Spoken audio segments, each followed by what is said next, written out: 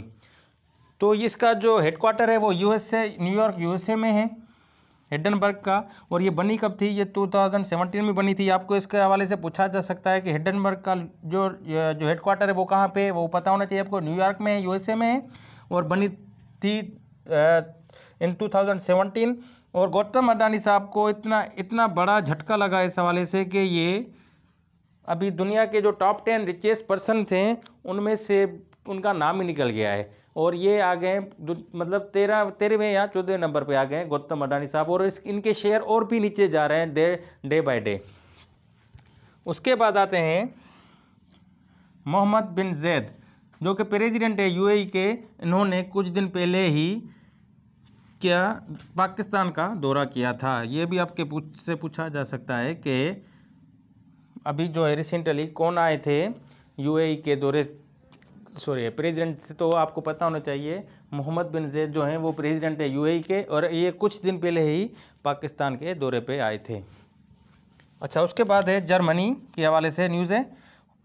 Chancellor हैं Olaf Scholz, general Germany के chancellor हैं। इनके हवाले से ये न्यूज़ है कि अमेरिका, यूएसए, यूके, फ्रांस और नीदरलैंड वगैरह जो हैं वो यूक्रेन को सपोर्ट कर रहे हैं। किस हवाले से? कि आप जो हैं हमें हथियार दें, हमें टैंक्स वगैरह दें, हमें फाइटर जेट दें, तो हम जो हैं फ़ाइट करें किससे? रशिया से। तो ओलाफ शोल्ज ने कहा था कि जब तक यूएसए आपको टैंक वगैरह नहीं देगा तब तक जो है हम जर्मनी वाले आपको टैंक नहीं देंगे, क्योंकि जर्मनी को इससे पहले भी काफ़ी नुकसान हुआ है यूएसए की तरफ से। तो ओलाफ शोल्ज जो हैं उन्होंने ये कहा था। तो यूएसए ने कहा ठीक है हम देते हैं, आप भी दें। तो जर्मनी ने तो कॉन्ट्रैक्ट साइन कर दिया, दोनों ने कंट्री सब ने ही तक जो भी सपोर्ट कर रहे थे टैंक के हवाले से, हम आपको टैंक देंगे, तो जहाँ फाइटर जेट वगैरह देंगे, तो सब ने कॉन्ट्रैक्ट साइन कर दिया। लेकिन जब टैंक देने की बारी आई तब जो है यूएसए ने कहा कि अभी हम टैंक्स वगैरह नहीं दे सकते यूक्रेन को। भाई क्यों? मतलब जर्मनी ने पूछा ये क्या हो गया, आपने तो कहा था कि आप देंगे, अभी आप कह रहे कि अभी हम नहीं दे रहे हैं। तो यूएसए ने कहा कि हमारी जो टैंक्स हैं, जो जिस कंपनी ने वो टैंक्स बनाई हैं उसमें कुछ डिवाइसेस लगी हुई हैं, वो डिवाइसेस जो हैं वो कंपनी के रही है, अगर आप किसी और कंट्री को ये टैंक देंगे तो हम ये डिवाइस जो हैं उस टैंक से निकालेंगे। तो वो टैंक से जो डिवाइसेस वगैरह हैं उससे निकालने में तकरीबन 1 साल लग जाएगा, और उसके 1 साल के बाद जो है हम अब ये टैंक वगैरह यूक्रेन को देंगे ताकि वो लड़ सके किससे? रशिया से, रशिया को काउंटर करने के लिए। तो मतलब जो है जर्मन जो चांसलर है ओलाफ शोल्ज वगैरह, उनको उस बात पे बहुत गुस्सा आया और ये नाराज़ हो गए किससे? यूएसए से। उसके बाद है बहुत ही दुख की खबर है मुस्लिम वर्ल्ड के लिए, जो कि अभी 6 फरवरी को एक अर्थक्वेक आया है तुर्की के,